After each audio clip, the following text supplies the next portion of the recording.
যদিও আমার এই দাবিগুলি বেশ কয়েকবার সংসদে উত্থাপন করেছি, কিন্তু দাবিগুলো এখনো বাস্তবায়ন হয় নাই। তাই আজকে আবারও আমি আপনার মাধ্যমে সংশ্লিষ্ট মন্ত্রণালয় বিভাগের দায়িত্বে নিয়োজিত মন্ত্রীবর্গের দৃষ্টি আকর্ষণ করছি।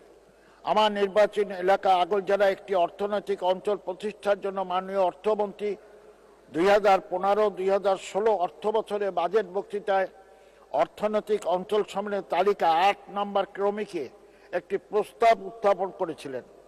জমি অধিকার গ্রহণ বেশ কিছু কার্যক্রম গ্রহণের পর বরিশাল জেলার জেলা প্রশাসক অর্থনৈতিক অঞ্চলের নির্বাহী চেয়ারম্যান বরাবর প্রস্তাব পাঠিয়েছেন, কিন্তু দীর্ঘদিন অতিবাহিত হলেও অর্থনৈতিক অঞ্চলে কার্যক্রম এখনো শুরু হয়নি। তাই জরুরি ভিত্তিতে সকল প্রক্রিয়া সম্পন্ন করে আগলঝাড়া অর্থনৈতিক অঞ্চলে কাজ শুরু করার প্রস্তাব করছি। মাননীয় স্পিকার, মাননীয় প্রধানমন্ত্রী জননেত্রী শেখ হাসিনা বরিশালে এক জনসভায় ঘোষণা করেছিলেন, ভোলা থেকে পাইপলাইনের মাধ্যমে বরিশালে গ্যাস সরবরাহ করা হবে। মাননীয় প্রধানমন্ত্রীর প্রতিশ্রুতি দীর্ঘদিন অতিবাহিত হলেও এখন পর্যন্ত তা বাস্তবায়ন হয়নি। তাই জরুরি ভিত্তিতে মাননীয় প্রধানমন্ত্রীর ঘোষণা বাস্তবায়নের অনুরোধ জানাচ্ছি। মাননীয় স্পিকার, ঢাকা বরিশাল মহাসড়কটির ফরিদপুরে ভাঙ্গা থেকে বরিশাল পর্যন্ত 4 লেনে উন্নীতকরণ কাজটির দৃশ্যত এখনো শুরু হয় নাই।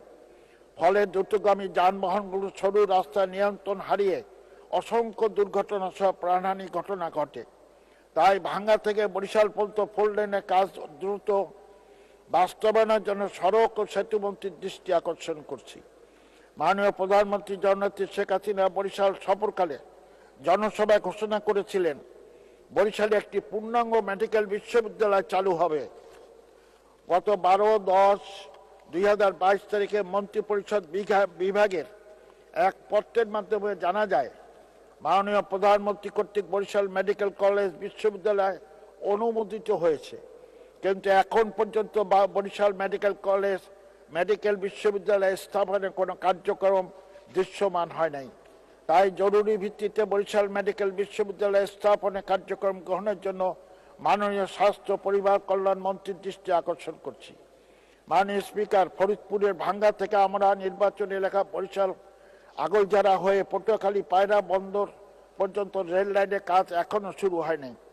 জরুরি ভিত্তিতে এই রেল সংযোগ চালুর জন্য আমি রেলমন্ত্রীর দৃষ্টি আকর্ষণ করছি। মাননীয় স্পিকার, বঙ্গবন্ধু সরকারের স্থানীয় সরকার পল্লী উন্নয়ন সমবায় মন্ত্রী জনাব ফণীভূষণ মজুমদার আমার পিতা তৎকালীন মন্ত্রী শহীদ আব্দুর রব সেনিয়াবাতের বিশেষ আমন্ত্রণে বরিশাল জেলা গণনদী সফর করেছিলেন। সফরকালে এক বিশাল জনসভায় বরিশালে গণনদীকে জেলায় উন্নতিকরণের ঘোষণা দিয়েছিলেন। শহীদ আব্দুর রব সেনিয়াবাত ফণীভূষণ মজুমদারের সেই প্রতিশ্রুতি বাস্তবায়নের জন্য আমি বেশ কয়েকবার এই সংসদে উত্থাপন